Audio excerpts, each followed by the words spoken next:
The year was 1865, and the nation was still reeling from the aftermath of the Civil War. Back east people were rebuilding lives shattered by years of bloodshed, but out west the land was wild and tamed, and brimming with promise for those brave enough to claim it. Rebecca and Matthew were two of those dreamers. The Oregon Trail was their path to a new beginning. From the chaos and sorrow of the war, but the frontier is a hard place, and it has little patience for hope or dreams. As their wagon creak to cross endless plains and jagged mountains, they believed they could face anything until they reached a lonely trading post, a stop meant for rest, and recently instead it became the end of everything. Rebecca thought she knew. They rolled into the trading post at dusk. It was the kind of place that looked temporary but had been there long, and offer the wood to fade gray. A few settlers milled about sizing them up. Cheyenne were camped nearby watching quietly. Rebecca pulled her shawl closer. She didn't know much about the Cheyenne, what folks whispered enough to feel uneasy inside. The trading post there was thick with smoke, and suspicion. Men leaned on the bar, their voices low and clipped. Tensions flared quickly, a harsh word here and accusatory glance there. Then came the sound of a rifle cocking. It out of here, someone barked.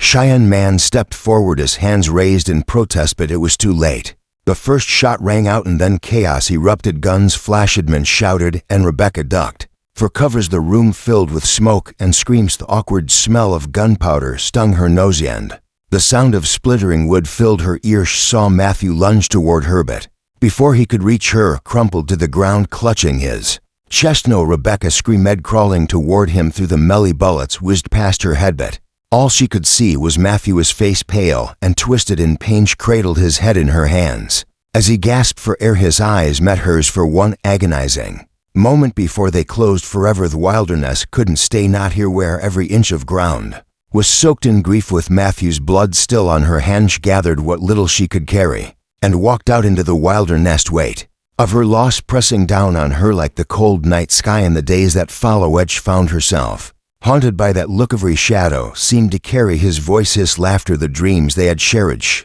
clung to the memories even as they tore her apart. Wilderness was unforgiving. Rebecca faced her first real challenge just a few days after leaving the trading post. A storm rolled in without warning, the Cheyenne warrior. They wind howling through the trees and snow blinding her path. She stumbled over roots and rocks, her breath coming in ragged gasps as she fought to stay upright. Just as she thought she couldn't go on, she found him, a figure slumped against a tree, blood staining the earth beneath him. Was Cheyenne. Her heart pounded as fear and instinct battled within her. Everything she'd been told said to run, but something made her stay. She approached cautiously, her voice shaky. "Can you hear me?" His eyes fluttered open, and for a moment they just stared at each other. Then he spoke, his words low and strained in a language he didn't understand, but his tone, it wasn't threatening, it was pleading. Rebecca worked quickly, tearing strips from her petticoat to bandage his wound. She winced, but didn't fight her. When she was done, he gave a small nod of thanks. That was the beginning. River days later, their path brought them to a river swollen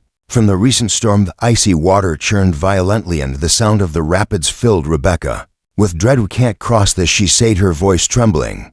Hawkeye didn't respond, simply pointed to the far bank, his expression calm but firm. With no other options, they tied their supplies to a makeshift raft and prepared to wade into the water. The current was stronger than Rebecca anticipated. It pushed against her legs, threatening to pull her under. She gasped as the cold seeped through her boots, numbing her feet. Halfway across, she lost her footing and felt water dragging her downstream. Hawkeye was there in an instant, grabbed her arm and pulled her upright, his strength steadying her against the current. Together they made it to the other side. Collapsing on the muddy bank, soaked and shivering, Rebecca looked at Hawkeye, her breath coming in short gasps. "He thought I was done for," she admitted. Hawkeye's lips twitched in the faintest of smile. "Strong," he said, simply tapping his chest hair. Later, as they trudged through the dense woods, a new threat emerged. The sound of cracking branches made Rebecca freeze. She turned slowly to see a massive burr lumbering into their path, its eyes locked on them. "Don't move," Hawkeye whispered, holding up a hand. He slowly reached for his bow, knocking an arrow with practiced precision. Bear let out a low growl, stepping closer. Rebecca's heart pounded as she gripped the knife Hawkeye had given her, though she knew it would be no match against the beast. Hawkeye released the arrow, the sharp twang of the bowstring breaking the silence. The arrow struck the bear's shoulder, but instead of retreating, it roared in anger and charged Hawkeye, shouted something in his language, grabbing Rebecca's arm and pulling her behind a tree. Bear swiped at the trunk splinters flying. Hawkeye loosed another arrow. This one hitting its chest. Bear stumbled, letting out a final roar before collapsing to the ground. Rebecca's knees buckled as the adrenaline left. Harris, this what life out here is like? She asked, her voice shaky. Hawkeye glanced at her, his expression calm as he said simply, storm. Days later, the air grew colder and the snow fell harder. Dust. The sky had turned a menacing gray and the wind began to howl. Hawkeye gestured for Rebecca to stop, pointing to a cluster of trees. Spoke a few words, his tone urgent. We can't keep going, can we? Rebecca asked, though the answer was clear. Hawkeye nodded and began gathering branches. Movements swift and deliberate. Together they worked to build a shelter using fabric from their supplisto block. The worst of the storm, the wind cut through the cracks like a knife, and the cold seeped into their bones inside the makeshift shelter. They huddled close. Rebecca's teeth chattered as she tried to wrap her shawl tighter around her shoulders. Hawkeye removed his fur-lined cloak and draped it over her. No, she protested, her voice trembling. You'll freeze. Hawkeye shook his head, his expression calm. Tapped his chest strong. He said simply. Rebecca stared at him, her eyes welling with tears. So you keep saying that, she whispered, but I'm not strong. Hawkeye met her gaze, his voice low and steady as he replied in his language. Ash didn't understand the words,